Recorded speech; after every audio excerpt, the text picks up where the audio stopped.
हम middle class लोग पैसे के बारे में बहुत सोचते हैं, किसी बात नहीं होती थी, मैंने सबसे बात करना छोड़ दिया, सबसे कांटेक्ट मेरा लगभग खत्म हो। और उस टाइम पे मैंने अपने आप को ये फील किया कि आई एम अ फेलियर। मेरी लाइफ की अगर मैं बात करूँ 11 12 I am a average student. मुझे स्पोर्ट्स में बहुत इंटरेस्ट था, मुझे हर चीज़ में बहुत इंटरेस्ट था, लाइक स्पोर्ट्स हुआ, म्यूजिक हुआ, डांस हुआ, पढ़ाई में मैं एवरेज थी।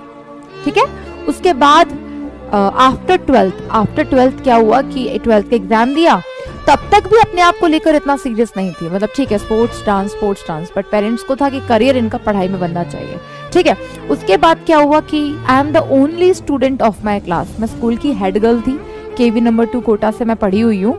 I am the head girl of my school and उस टाइम पे I am the only student of my class जिसने ग्रेजुएशन किया। सब लोग कहाँ गए? कुछ लोग बीटेक कर रहे थे, कुछ लोगों ने ड्रॉप लिया कोचिंग करने के लिए, कुछ लोगों ने प्राइवेट कॉलेज से बीटेक किया, एंड मैंने नहीं किया था। और उस टाइम पे मैंने अपने आप को ये फील किया कि I am a failure, I am a loser. क्यों? क्योंकि यार मैं बीएससी कर रही हूँ। मैं ये सोचकर बहुत टाइम तक परेशान रही, मेरी किसी से बात नहीं होती थी, मैंने सबसे बात करना छोड़ दिया, सबसे कांटेक्ट मेरा लगभग खत्म हो गया। लेकिन मेरा ग्रेजुएशन खत्म हुआ तो मेरा फिजिक्स में बड़ा इंटरेस्ट आ गया था। मैकेनिकल फिजिक्स में बहुत इंटरेस्ट आ गया था। बीएससी इजी नहीं है बच्चों, पीसीएम था मेरा। उसके बाद क्या हुआ कि मैंने पढ़ना शुरू किया।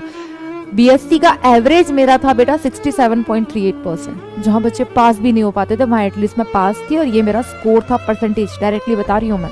ठीक है, और तब मुझे था कि मुझे एमएससी फिजिक्स से ही करनी है, मुझे फिजिक्स में इंटरेस्ट था। बट मुझे फिजिक्स नहीं मिला। क्यों? मेरा कट ऑफ कम चला गया। मतलब आप सोच रहे हो 11 12 ग्रेजुएशन वो टाइम निकल गया। उस टाइम मुझे फील हुआ कि यार मुझे वो कॉलेज नहीं मिला जो मैं चाहती थी, क्योंकि तब तक मेरा इंटरेस्ट क्रिएट हो चुका था पढ़ाई में बहुत। मुझे एमएससी फिजिक्स नहीं मिला, बाय डिफॉल्ट मुझे एमएससी केमिस्ट्री मिला, और केमिस्ट्री मुझे पसंद नहीं था, मेरा फोबिया था। ठीक है, उसके बाद जैसे जैसे क्या हुआ, एमएससी केमिस्ट्री में मेरा एडमिशन इसलिए लिया कि इन फ्यूचर अगर सेम यूनिवर्सिटी में अगर मेरा इन फ्यूचर प्रोजेक्ट्स मुझे मिल जाएगा तो मैं अपना सब्जेक्ट ट्रांसफर करवा लूंगी, मेरा फी ट्रांसफर हो जाएगा। हम मिडिल क्लास लोग पैसे के बारे में बहुत सोचते हैं। ठीक है, कि मेरा फी वहीं का वहीं ट्रांसफर हो जाएगा। तो सेम कॉलेज में मैंने एडमिशन ले लिया, एमएससी केमिस्ट्री में लिया एडमिशन। तो मैं रोज जो हमारे वाइस चांसलर थे, उनके मतलब वाइस चांसलर से नीचे जो एचओडी थे फिजिक्स के, उनके पास जाती थी, उनसे पूछती थी कि सर मेरा नंबर आया क्या? तो उन्होंने कहा कि नहीं अभी नहीं आया, अभी कैटेगरी वाले बच्चों को आ रहा है, आपका भी टाइम लगेगा। ऐसे करके 1.5 महीने बाद मेरा नंबर आया। लेकिन उस टाइम पे मैं घर पे थी, तो मेरे पास कॉल आया कि आपने यूनिवर्सिटी में एडमिशन ले लिया। आई सेड हाँ, यूनिवर्सिटी में एडमिशन ले लिया। तो उन्होंने कहा ठीक है, और उन्होंने कॉल रख दिया। फिर उसके 10 दिन बाद मैं वापस एचओडी फिजिक्स डिपार्टमेंट में गई। मैंने कहा कि सर मेरा नंबर नहीं आया अभी तक। उन्होंने कहा कि आपके पास कॉल गया था और आपने कहा मैंने तो एडमिशन ले लिया। मतलब मैंने तो केमिस्ट्री में एडमिशन ले रखा था, बट मिस कम्युनिकेशन देख रहे हो। और उन्होंने कहा कि आपकी सीट तो अब आपसे नीचे वाले स्टूडेंट को दे दी गई। मेरी वो सीट गई जिसके लिए मैं वेट कर रही थी कि मेरे को फिजिक्स में एडमिशन चाहिए। फिर मैं उस दिन बहुत रोई, मुझे रोना आ गया कि यार ये क्या हो गया। मैं फिजिक्स के लिए वेट कर रही थी और मेरे से वो मौका भी निकल गया, और वो भी ये मिसकम्युनिकेशन। फिर मैंने वीसीसी सर को एप्लीकेशन लिखा, बहुत कुछ फॉर्मेलिटीज हुई, बहुत सारी चीजें क्रिएट हुई, और एट लास्ट मुझे एमएससी फिजिक्स बैच में एक सीट क्रिएट करके दी जा रही थी। लेकिन तब तक मेरे केमिस्ट्री के टीचर्स बहुत अच्छे थे, मुझे आज भी याद है। Ankit sir, Sushil sir, Bhavani sir, Shweta ma'am, Neelu Chauhan ma'am, everyone मुझे आज भी सारे के सारे याद है। ठीक है, आशु रानी मैम, भारती मैम, सब लोग मुझे आज भी याद है।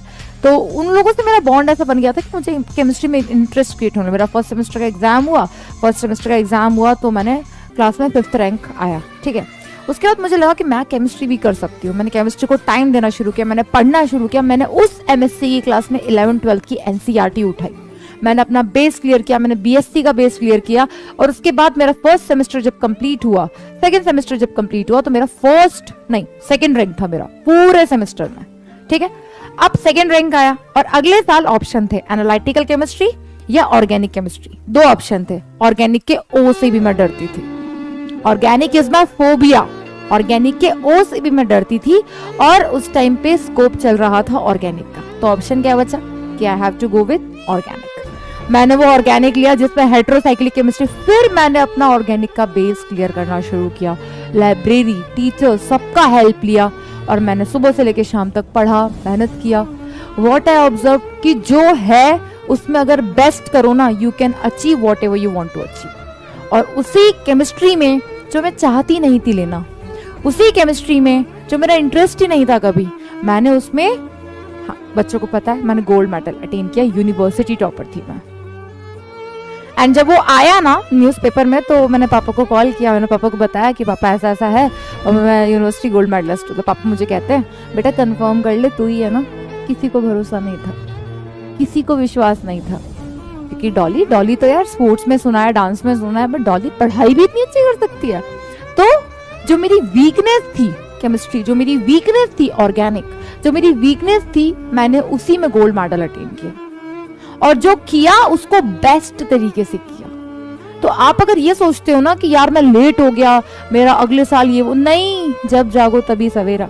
लाइव एग्जाम्पल है आपके सामने, आप ही वो बच्चे हो जो इतना पसंद करते हो। आज वही बच्चे जो फिजिकल में भी बहुत खुश होते हैं, ऑर्गेनिक में भी बहुत खुश होते हैं, ऑर्गेनिक में भी बहुत खुश होते हैं, वही केमिस्ट्री में आज पढ़ा रही हूँ जो मैं कभी चाहती नहीं थी। तो 2016 is a turning point of my life, right.